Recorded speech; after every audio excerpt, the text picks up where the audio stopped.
Sigueu totes i tots benvinguts a Per què Futbol. La nostra vuitena convidada és periodista i la coneixereu per ser una de les plomes que ha explicat tots els èxits del Barça femení. Amb el número 8, Laia Bonals.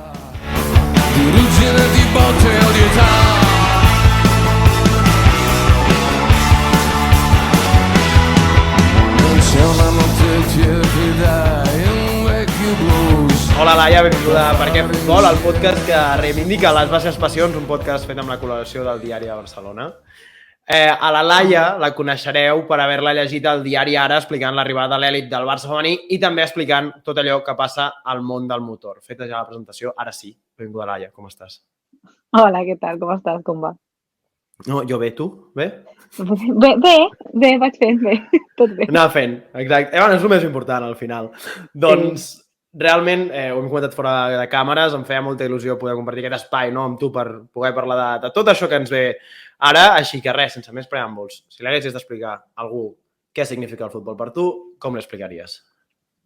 Doncs jo crec que per mi el futbol és com aquell espai durant la setmana en el que no has de fer res més.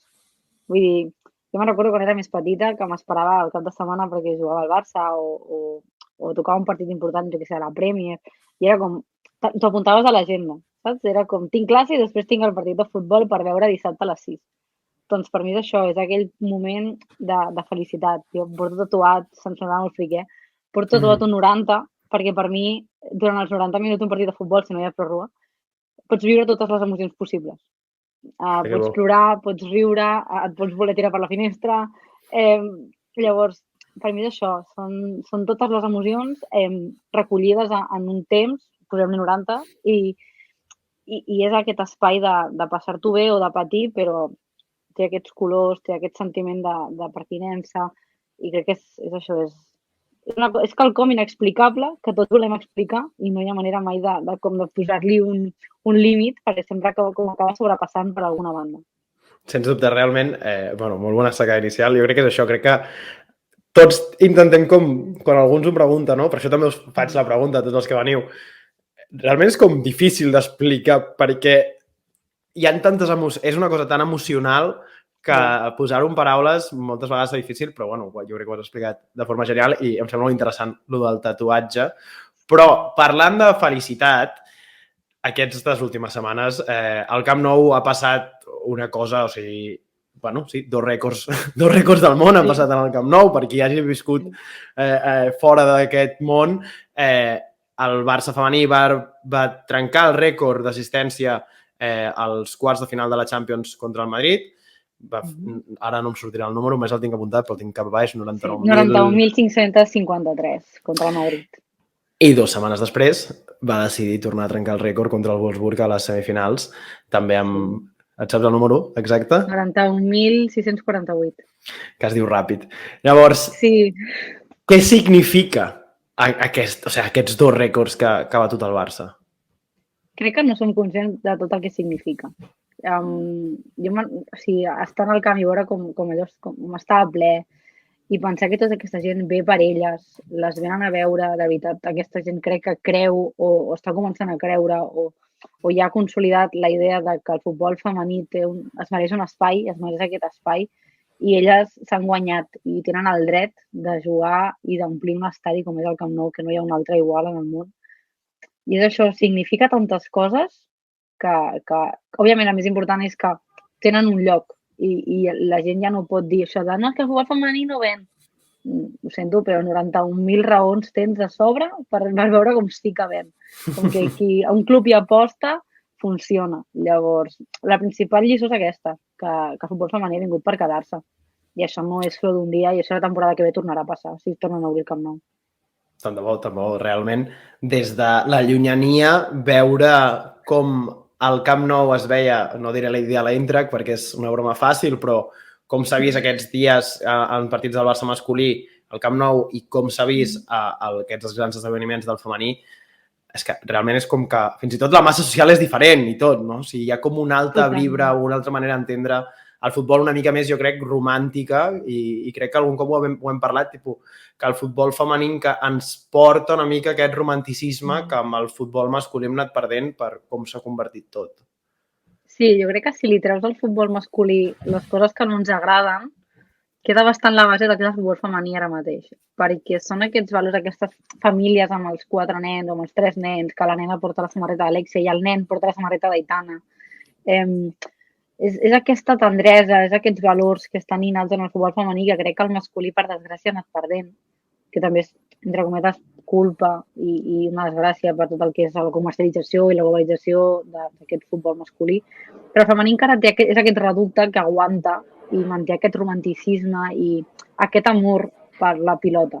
Saps? No, l'altre dia al Camp Nou els aficionats vibraven no per qui jugava, sinó per com jugaven. És una forma de jugar tan pura, tan només ens importa la pilota i ens importa fer-ho bé i ens importa, òbviament, ens importa guanyar, però no val guanyar a qualsevol preu. Llavors, és un futbol molt més net. No, allà no va ningú a trencar la cama de ningú, ni intentes... no dic que el masculí es vagi lesionar, no dic això, però és un futbol més dur, més contundent. El femení no és tan així, és més d'acariciar la pilota, de jugar amb el cap moltes vegades i això al Camp Nou, quan està ple, vibrava d'una manera a l'estadi que jo feia molts anys, però molts anys, que no ho veia. Jo de petita anava al Camp Nou amb el meu pare i jo crec que vaig anar fins als 13 o 12, una cosa així, i he anat algunes vegades des de llavors i jo no me'n recordo d'haver vist el Camp Nou així, amb aquest, saps allò com la imponderabilia que diem? Doncs era totalment diferent al que jo he viscut mai en qualsevol estadi. Se'm posava la pell de gallina. Realment, o sigui, llegint aquests dies tothom a Twitter, llegint tothom el diari Ara i això com expliques, fa molta enveja no haver format part d'aquests dos grans moments d'aquest any, perquè el Barça femení en aquest sentit està tenint molts grans moments, dels quals en parlarem ara, però és això, o sigui, realment han passat tantes coses que està creixent tot a uns nivells molts bèsties, anava a dir, tot molt ràpid. I també et volia preguntar per això, és a dir, tu has vist des de molt a prop tot com ha crescut el Barça femení els últims anys, és a dir, tots aquests anys al Johan, tots ha estat allà. Com ha estat aquest creixement? Perquè a dia d'avui sembla molt fàcil dir, no, és que pujar-se al carro és molt senzill, però això és una feina que ve de lluny.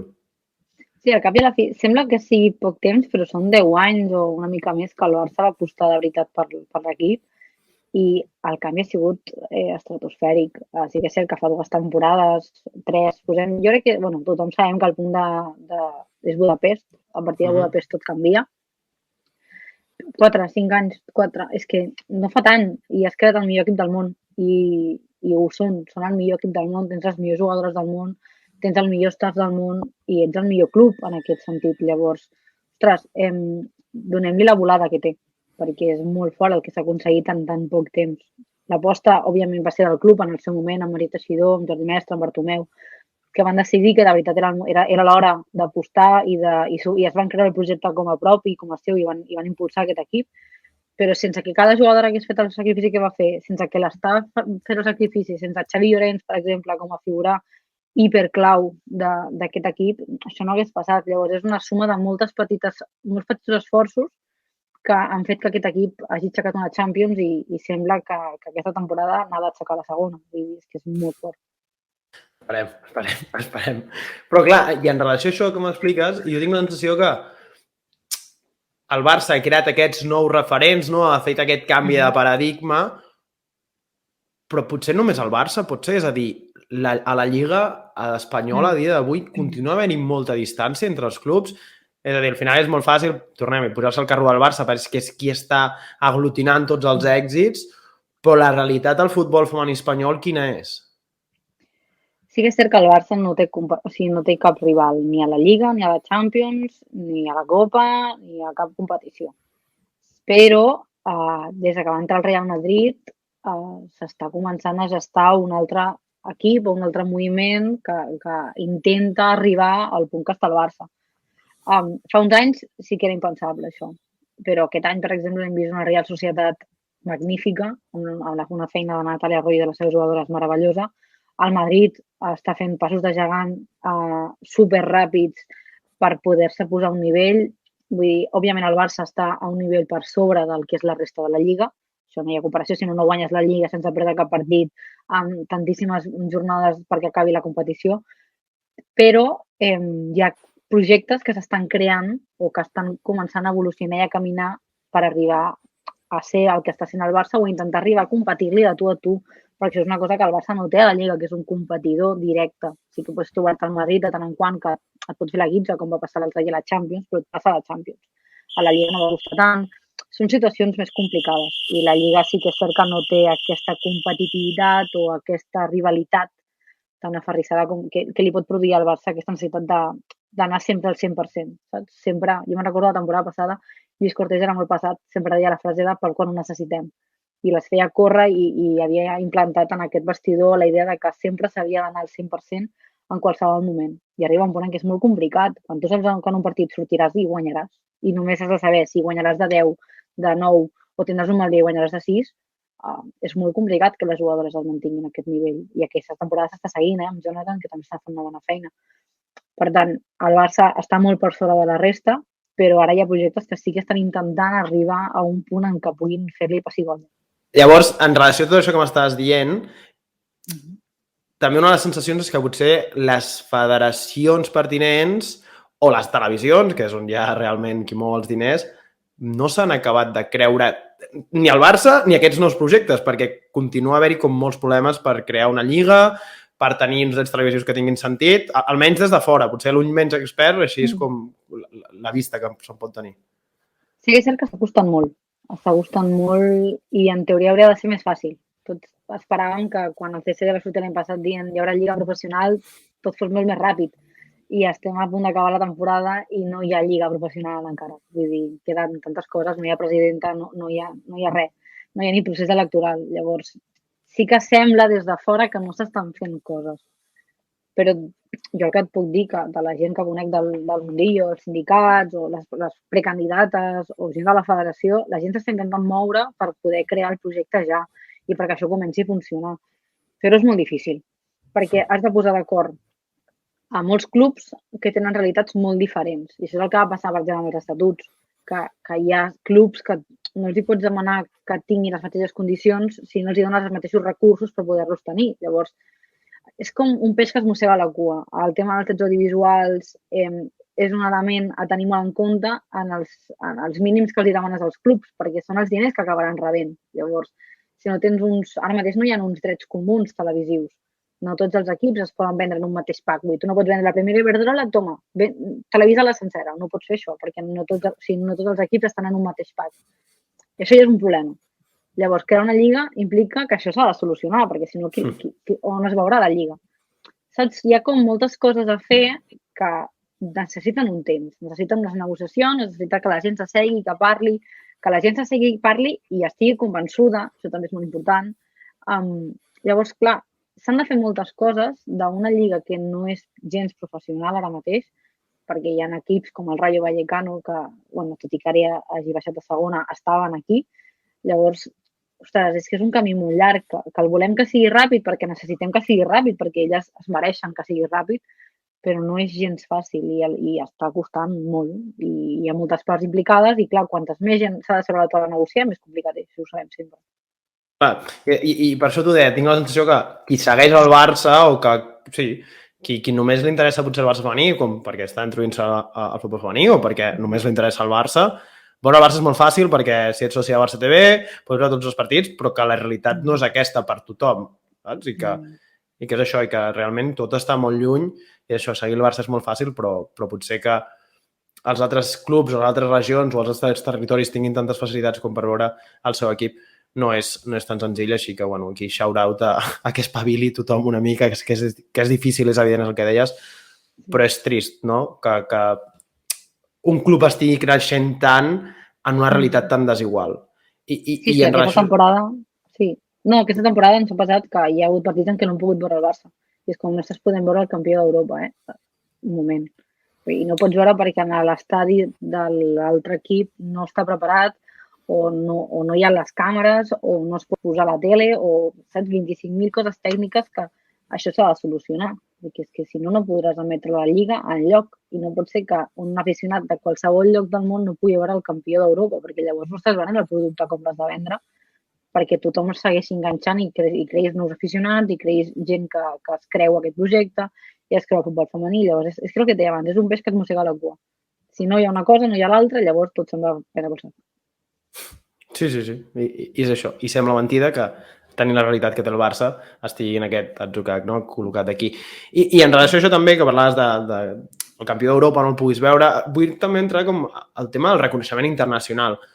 Jo tinc la sensació que almenys aquí tots, bueno, ens agrada, o sigui, com ho explico sense no dir cap barbarisme, però que tots ens hem pujat, o sigui, més que pujat, som conscients de l'important que és el Barça i tenim la sensació que de cara en fora també ens veuen així, com ha crescut el Barça aquests anys i tot el que ha aconseguit, però els premis de la FIFA aquest any ens van demostrar, o potser no, dic, sense saber-ho massa bé, que havia una altra realitat, és a dir, el premi de la FIFA a millor entrenador no se'l van dur Lluís Cortés després de guanyar tots els títols possibles i en l'11 de millors jugadores de la FIFA no hi havia cap jugadora del Barça, quan podien haver estat les 11 tranquil·la, bueno, almenys podien haver estat les 11. Llavors, què passa amb el reconeixement internacional? També, abans de donar-te pas, quan li donen el Ballon d'Or a Alexia Putellas, també un de France Football diu que l'havien vist 2 dies abans mirant highlights.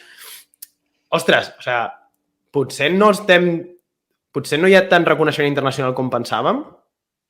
No, vull dir, sí que n'hi ha, ara vagis on vagis, preguntes a quin és el millor club del món, el futbol femení, el millor equip et diran el Barça. Vull dir, això està. El problema que hi ha aquí és que entra la política. Quan te'n vas a Europa, entra la part política i entren coses que ningú entén. El que va passar a la gala no té cap sentit. Vull dir, que Lluís Cortés no guanyés el títol i el guanyés la persona contra qui va perdre la final és totalment incongruent.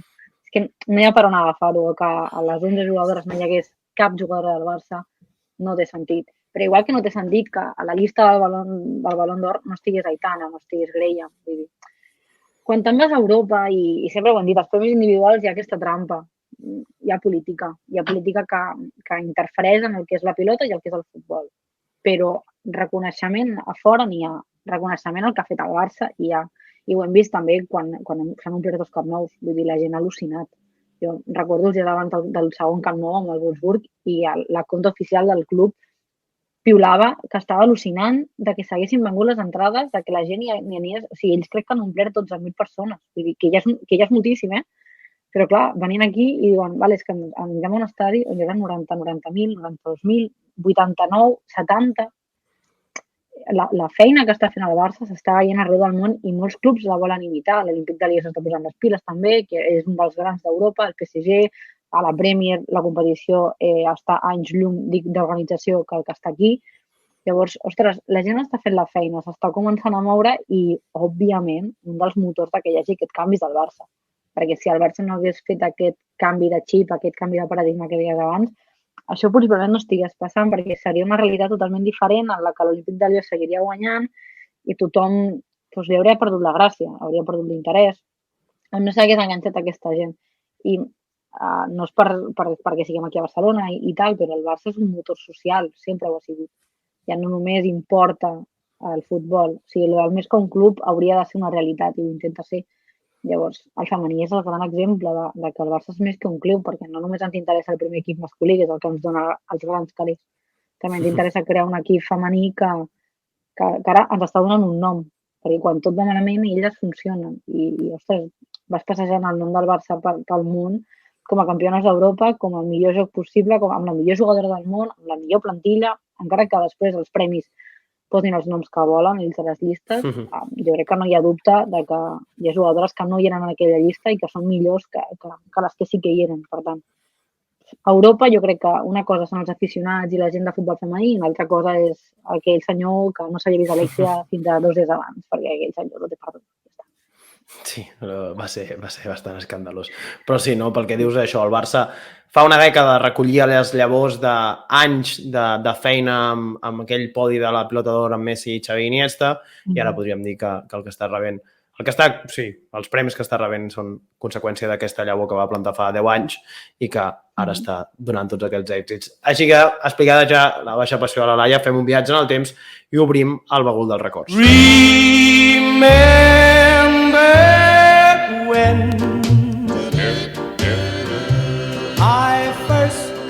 A veure, Laia, explica'm el teu primer record futbolístic. Jo crec que era molt petitona, tindria jo crec que 5 o 6 anyets, I nosaltres cada Nadal o cada gener, febrer, març anem a unes caves amb la família. I llavors jo recordo que jo sempre portava la pilota o el meu cosí portava la pilota. I jo sempre la passava que anem a acabar ràpid de dinar, anem a acabar, que anem a jugar. Tal. Jo no tenia ni idea de jugar a futbol, com ara, vull dir, ni idea. I jo em parava a buscar, vinga, anem a jugar. Jugava, fotia 2 cops a la pilota, em queia a terra i ja estava plorant perquè m'havia fotut un nyap de cap contra l'asfalt, que era impossible. Pues jo recordo aquell quiero y no puedo de anem a jugar a futbol, però no en tinc ni idea. I era això, no. És que patosa se nace, vull dir, no hi ha... Sí, t'entenc perfectament. Però en relació a això, l'altre dia vaig llegir per Twitter un usuari que explicava, no? L'altre dia vam anar a l'estadi amb la meva neboda i ara s'ha ficat l'equipació que l'haig regalat fa 3 anys i porta tota la tarda jugant a la terrassa i m'ha dit que de cara a l'any que ve crec que vol jugar a futbol i per això, pel que comentàvem abans, aquests nous referents de la teva època ja jugaves i tenies la intenció de jugar, però que ara s'ha donat com la... Sí, crec que tots ho intentem. Els que no, els patosos ho intentem sempre. Però s'ha donat aquesta volta, no? I per fi hi ha uns referents perquè les joves, no? I els nens, nens i nenes, puguin emmirallar-se en algú més que no només els jugadors masculins. Vull dir, aquesta nova realitat.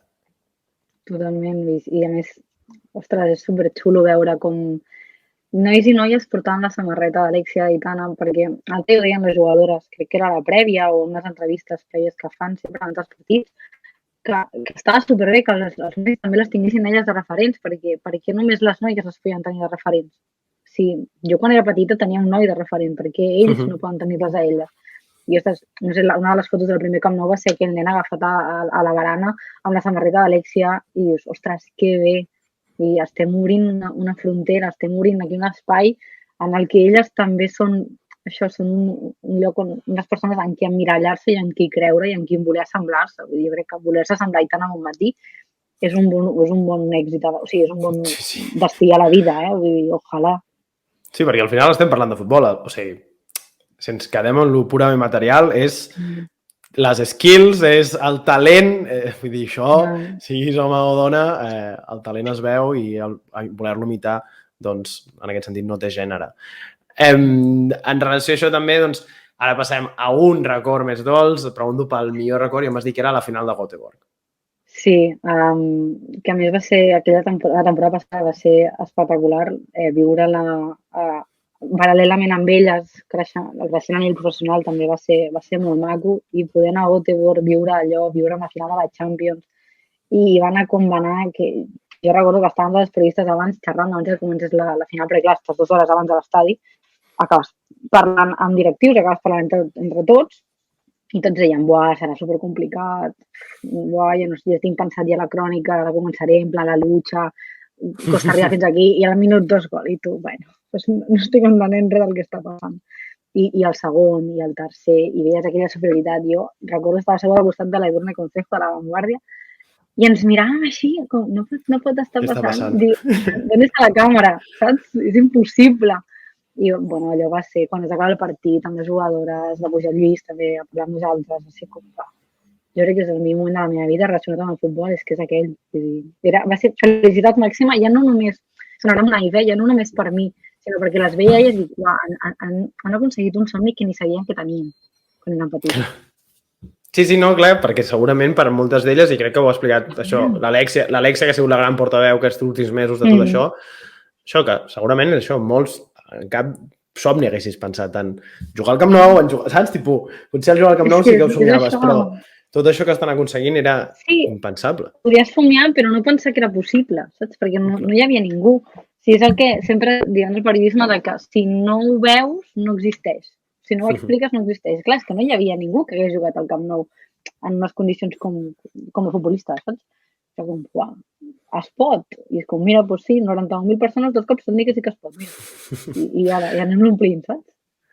A tots aquells, parlant de la Champions, a tots aquells que no hagin vist o que no tinguin en la memòria aquella final de Göteborg, jo preparant el programa he tornat a veure els highlights i és espectacular perquè això, el primer gol arriba al segon 36, després d'una jugada de Leke Martens, un rebot que ja dius, això gira diferent. Ja està. Sí, era vale, ja està. Això no se't pot torçar. I a més que recordo que aquell 8 de maig el Barça masculí juga al Camp Nou, si no m'equivoco, contra el Celta, que perd, és l'últim partit de Messi a l'estadi, que en un parell d'hores va passar com... Vam passar d'un terrabastall a lo dolent a un terrabastall, o sigui, va ser com les dues realitats que està vivint a dia d'avui el futbol masculí del Barça i el futbol femení. Va ser com la màxima expressió, va ser aquell... He dit 8 de maig, però volia dir 16 de maig, perquè 8 de maig és el següent ítem que en parlarem, però encara no entrem. Abans d'entrar en el pitjor record i tancar amb el recurs a Gradols, o sigui, el Barça està a punt de... Pot guanyar aquest segon triplet consecutiu? Sí, sens dubte. Vull dir, jo crec que ara està més a prop de guanyar-lo que de no. Vull dir, ostres, l'entrenador del Wolfsburg l'altre dia, va dir que ja poden comprar els bitllets cap a Turquia.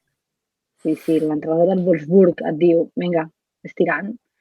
Ostres, és que a la Lliga no tenen complet... La Lliga està al sac i són els mateixos equips de la Copa, per tant, no hi ha una sorpresa enorme i aquell dia tenen un molt mal dia i crec que ni així.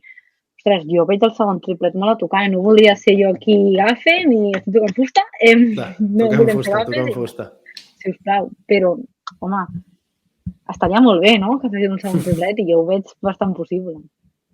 Esperem, realment no tindria cap mena de sentit i a més seria molt divertit que en 2 anys el Barça femení hagués igualat, no?, també el Barça masculí, que és l'únic equip d'Europa que té 2 triplets masculins en aquell sentit. I ara sí, entrem en el pitjor record. 8 de maig de 2019. Aquí s'ha tocat ja, Anfield, en aquests programes anteriors hem parlat d'això. Així que ara, què? Anfield què? Seria la pregunta. Com vas viure tu, Anfield? Perquè tothom té el seu record pertinent, així que com va ser? Una depressió absoluta. Va ser horrible. Jo me'n recordo que va ser un partit que vaig veure al terra asseguda de casa meva, perquè els partits complicats tinc una mania, soc una mica supersticiosa. I quan el partit es complica, jo m'assec a terra, amb les cames creuades, i em poso així a mirar la tele, com si estigués enfadada amb el món, i jo espero que així solucionin les coses, ¿vale? Potser així no em va bé la vida, o sigui, hauria una forma de canviar-ho. Però jo ho intento així. Llavors jo recordo que jo estava allà asseguda, fins que arriba el gol, meravellós gol, que entra sol, i jo en plan, no pot ser, vaig tirar un coixí a la tele, el meu pare quasi em mata, perquè, clar, aquí només Laia, està molt bé que estiguis enfadada, però no et carreguis la tele. Clar. Exacte. Va ser horrible, vaig marxar, quan acabar el partit vaig tancar la porta amb un portazo, em vaig anar a dormir, va ser allò, la màxima expressió del dramatisme. Aquell moment vaig ser jo, horrible, record nefast. No, és això, és que realment, i també és molt divertit, no?, perquè cadascú té com la seva experiència d'Anfield, evidentment, de totes les tragèdies i totes les victòries, cadascú té la seva. Jo és que ho pensava abans quan ho parlàvem, em va agafar, jo tenia partit, o sigui, estava entrenant a un equip i llavors teníem partit, pensant també que no ho teníem fet, perquè recordo quan el Barça guanya aquell 1 de maig 3-0, molta gent al Camp Nou cridant sí, nos vamos a Madrid, i jo marxava una mica emprenyat, tipus, venim del que ens va passar amb la Roma, calma. O sigui, no costa res anar a Liverpool, fer un partit fluixet, però passar i ja cantarem sí, nos vamos a Madrid.